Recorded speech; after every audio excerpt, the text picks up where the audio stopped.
Holidays-nale, adu namma GT Holidays da. GT Holidays, South India's #1 travel brand. You know you are special when you're with GT Holidays. Low interest, flexible repayment, minimal documentation. Repco Home Loans. Your journey to home ownership is just a step away. தமிழ்நாட்டு மக்களால் புரட்சி கலைஞர் என்று அழைக்கப்பட்ட நடிகர் விஜயகாந்த் தமிழ்நாட்டு அரசியலிலும் தமிழ்நாட்டு சினிமாவிலும் தனக்கான தனி அடையாளத்தை உருவாக்கி மக்கள் மனதை வென்ற நடிகர் விஜயகாந்த் தேமுதிகவுடைய தொண்டர்களால் கருப்பு எம்ஜிஆர் என்று கொண்டாடப்பட்ட விஜயகாந்தின் முதலாம் ஆண்டு நினைவஞ்சலி கிங் டிவியோடு இதோ. Yes proudly presents 13th SCON S-Mart multiple business 270 plus stalls 10,000 plus business visitors 3,000 plus S members in just 2 days January 4th and 5th Chennai Trade Center. அளவுக்கு அதிகமான தள்ளுபடியில் புத்தாண்டை கொண்டாடுங்கள். Flipkartன் அற்புதமான பொருட்களை கீழே உள்ள வியூ ப்ராடக்ட்களை கிளிக் செய்து மகிழ்ச்சி பொங்கலை கொண்டாடிடுங்கள். தமிழ்நாட்டு சினிமாவில் குறிப்பாக எம்ஜிஆருக்கு பிறகு அரசியலில் வென்ற நடிகர்களுடைய பட்டியல் என்பது கிட்டத்தட்ட அது ஒரு பூஜ்ஜியம். ஆனால் எம்ஜிஆருக்கு பிறகு தமிழ்நாட்டு அரசியலில் வெற்றி வாய்ப்பை தொட்ட ஒரு சிறந்த நடிகராக குறிப்பாக சமூக சிந்தனையுள்ள நபராக திகழ்ந்தவர் தான் புரட்சி கலைஞர் என்று தமிழ்நாட்டு மக்களால் கொண்டாடப்பட்ட விஜயகாந்த் அவர்கள். தமிழ் சினிமாவில் தனக்கான பாணியை உருவாக்கி விஜயகாந்துடைய படம் என்றால் அதில் சமூக சிந்தனையும் சமூக பொறுப்பும் அதிரடியான சண்டை காட்சிகளும் வடிவமைக்கப்படும் என்பதில் நடிகர் விஜயகாந்துடைய பங்கு ஆக சிறந்த பங்கு. இன்றைக்கும் தமிழ் சினிமாவில் டூப் என்று கூறப்படுகிற மற்றொரு நபரை போட்டு சண்டை காட்சி பதிவு செய்யப்படக்கூடிய காலகட்டங்களில் கூட 90களிலும் 80களிலும் பெரும்பாலும் டூப் போடாமல் சண்டை காட்சியில் ஈடுபட்டவர் நடிகர் விஜயகாந்த் என்றால் இது மிகையும் அல்ல. அதே வகையில் நடிகர் விஜயகாந்துடைய சண்டை மிக அதிகமாக பேசப்பட்டது மக்களால். சுவற்றில் ஏறி ஒரு காலை சுழற்சி தன்னுடைய எதிரியை வீழ்த்துவதில் படக்காட்சியில் வீழ்த்துவதில் நடிகர் விஜயகாந்த் வல்லவராக இருந்தார். அவருடைய அந்த பஞ்ச் என்பது மக்களால் பெரிதும் பேசப்படும். ரஜினிகாந்துடைய பஞ்சுக்கு நிகராக விஜயகாந்துடைய பஞ்சும் சினிமாவில் மிக பிரபலமாக பேசப்பட்ட காலம் அது. கிட்டத்தட்ட அது ஒரு பொற்காலம். கருப்பாக இருக்கக்கூடிய ஒரு நடிகர் தமிழ் சினிமாவில் வெல்வது என்பது மிக கடினம். கருப்பாக இருக்கக்கூடிய ஒரு நடிகர் தமிழ் சினிமாவில் வெல்வதற்கான வாய்ப்பை ஏற்படுத்தி கொடுத்ததில் விஜயகாந்துக்கும் பெரும் பங்கு உண்டு என்பதில் நாம் மறுக்க கூடாது. அந்த அளவிற்கு தமிழ் சினிமாவில் வசனங்களின் மூலமாக அரசியலை மிக துரிதமாக பேசி சக மக்களோடு ஏழை எளிய மக்களோடு தன்னை இணைத்துக் கொண்டதில், அன்றாட பிரச்சனையை பேசி மக்களோடு இணைத்துக் கொண்டதில், சினிமாவானாலும் சரி சமூகமானாலும் சரி மக்களோடு தோளோடு தோளாக துணை நின்றதில் எம்ஜிஆருக்கு பிறகு காலொற்றிய ஒரு நடிகர், துணிச்சலான நடிகர் என்றால் அது நடிகர் விஜயகாந்த் என்பதில் மறுப்பும் கிடையாது. அதுதான் உண்மையும் கூட. இந்த அளவுக்கு விஜயகாந்துடைய திரை சினிமாவும் சரி விஜயகாந்துடைய அரசியல் சினிமாவும் சரி ஒரே நேர்கோட்டில் பயணித்தது. அதிமுக திமுகவுடைய கொடிக்கம்பம் தமிழ்நாடு முழுவதும் எங்கெல்லாம் நிறுவப்பட்டிருக்கிறதோ அதே இடங்களில் நடிகர் விஜயகாந்துடைய சங்கம் அமைத்து, மக்கள் நல சங்கம் அமைத்து கொடி அமைத்ததில் விஜயகாந்துக்கு பெரும் பங்கு. நீங்க ஒரு கிராமத்திற்கு சென்றால் அந்த கடைக்கோடி கிராமத்தில் 2 கட்சிக்குடைய பிரதான கொடி இருந்தால் அங்கு விஜயகாந்துடைய கட்சி கொடியும் சங்க கொடியும் அந்த இடத்தில் நம்ம பார்க்கலாம். அந்த அளவுக்கு ஒரு 3வது வலிமையான கட்சி உருவாக்கக்கூடிய நபராக விஜயகாந்த் இருந்தார். எதிர்காலத்தில் ஓரளவுக்கு அது பலித்ததும் கூட. இதையெல்லாம் தாண்டி விஜயகாந்துடைய அரசியல் வருகை தான் மிகப்பெரிய அளவுக்கு பேசப்பட்டது. கிட்டத்தட்ட தன்னுடைய கட்சியை 2005ஆம் ஆண்டு செப்டம்பர் 15ஆம் தேதி மேடையிலே தேசிய முற்போக்கு திராவிடர் கழகம் என்று தன்னுடைய கட்சி பெயரை அறிவித்தார் விஜயகாந்த். பிறகு சந்தித்த தேர்தலில் வெற்றி பெறவில்லை என்றாலும் 2 கட்சிக்கும் மாற்றாக கிட்டத்தட்ட ஒரு 8.45% வாக்கை பெற்றிருந்தார் விஜயகாந்த் அவர்கள். தனித்து நின்று அந்த 2 பெருங்கட்சிகளுக்கும் அன்றைக்கு அது ஒரு ஆச்சரியத்தையும் பேர் இடியையும் கூட கொடுத்தது. கிட்டத்தட்ட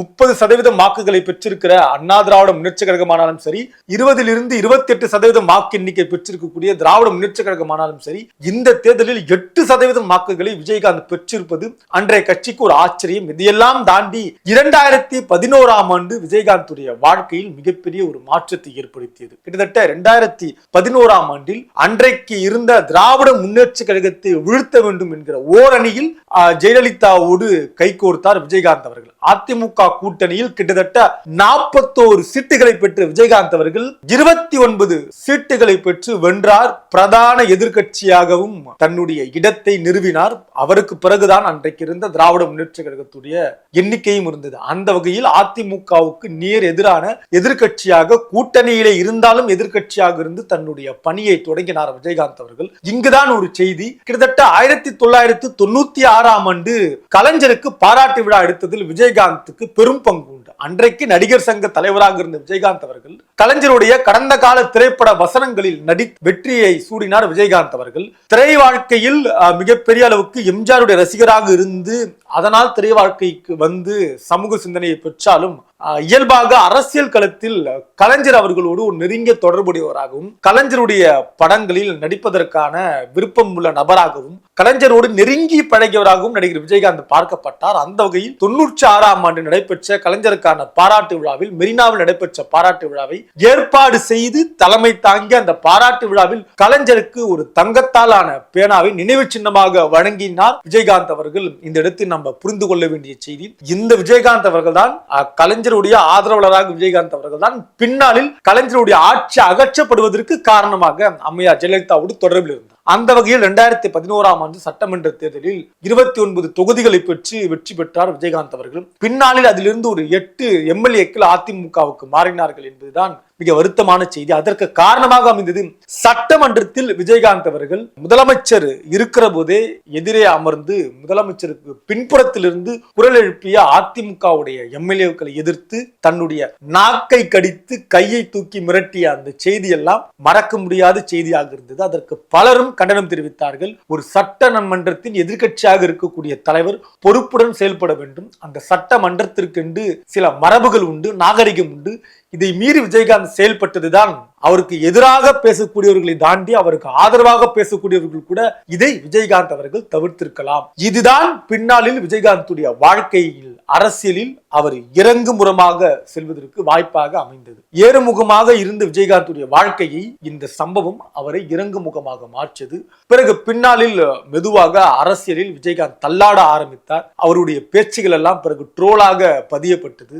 விஜயகாந்தை நோக்கி பல கேள்விகள் எழுப்பப்பட்டது. அந்த கேள்விக்கெல்லாம் பதில் சொல்ல முடியாமல் தடுமாறக்கூடிய நபராக மாறினார். வாரிசு அரசியலுக்கு எதிராக பேசினாலும் அவருடைய கட்சியிலேயே தன்னுடைய மகன் வாரிசாக பிறகு உள்ளே நுழைந்தார். அவருடைய மைத்துனரும் அந்த கட்சியில் ஒரு மிகப்பெரிய பொறுப்பில் அமர்த்தப்பட்டார். இன்றைக்கு அந்த கட்சியில் கைப்பற்றியிருக்கிறார் அவருடைய மனைவி. கிட்டத்தட்ட விஜயகாந்துடைய வாழ்க்கை என்பது மிகப்பெரிய போராட்டத்திற்கு பின்னால் தொடங்கி எம்ஜிஆரால் ஈர்க்கப்பட்டு எம்ஜிஆர் ரசிகராக உள்ளே நுழைந்து அரசியலில் கலைஞரை பின்பற்றி பிறகு எந்த கலைஞரை ஏற்றுக்கொண்டாரோ அந்த கலைஞருக்கு எதிராக குறிப்பாக விஜயகாந்துடைய திருமணத்தை தலைமை தாங்கி நடத்தியவர் கலைஞர் கருணாநிதி அவர்கள் என்பது ஒரு சிறப்பு. அதை வாழ்த்தி அன்றைக்கு பேசினார் கலைஞர் அவர்கள். பின்னாளில் அதே கலைஞருக்கு எதிராகவும் ஒரு கூட்டணியில் அமைந்தார். அதை தாண்டி ஒரு மக்கள் நல கூட்டணி உருவாக்கப்பட்டு அந்த கூட்டணியில் ஒரு வலிமை மிக்க தலைவராக ஒரு முதல்வர் வேட்பாளராக அன்றைக்கு விசிக, மதிமுக மற்ற பொதுவுடைமை கட்சிகள் எல்லாம் ஒன்று சேர்ந்து தேமுதிகவை முன்னிறுத்தி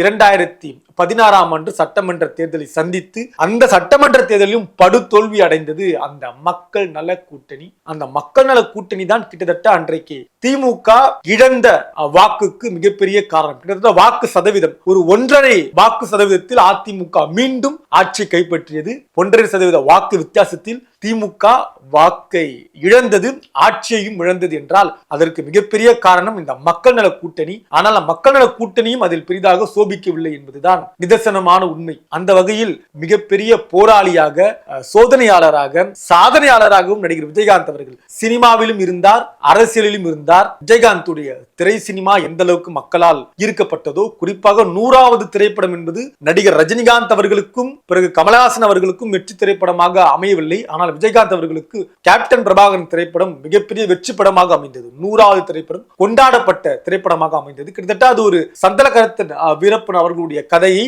ஒரு கருவாக வைத்து உருவாக்கப்பட்ட திரைப்படம். அந்த அளவுக்கு திரை சினிமாவில் வென்று நின்றார். அரசியலிலும் ஒரு கலக்கு கலக்கினார். ஆனால் பின்னாளில் அவருடைய வெற்றியே அவர் இறங்கும் முகத்திற்கு காரணமாக அமைந்தது அந்த நடிகர் விஜயகாந்த். விஜயராஜாக இருந்து விஜயகாந்தாக மாறிய விஜயகாந்துடைய முதலாம் ஆண்டு நினைவு நாள் குரு பூஜையாக அனுசரிக்கப்படுக இருக்கிறது இந்த ஆண்டு என்பதுதான் அந்த தோழர்களுக்கு, அவர்களுடைய தொண்டர்களுக்கு ஒரு ஆறுதலான செய்தி. மாற்று கட்சியினரும் அதில் பங்கேற்க உள்ளதாக தகவல்கள் வெளியாக இருக்கிறது. எப்படியோ விஜயகாந்தை காலம் ஒருபோதும் மறக்காது. தமிழ்நாட்டு மக்களும் அவர்களுடைய மனதிலிருந்து விஜயகாந்தை மறுக்க மாட்டார்கள். விஜயகாந்த் என்றால் அதிரடி என்பது மறுக்கவும் முடியாது. என்றைக்கும் விஜயகாந்த் நம்முடைய நினைவில் இருப்பார். நன்றி. இது கிங் டிவி. நான் உங்கள் தமிழ்மாறன். வணக்கம்.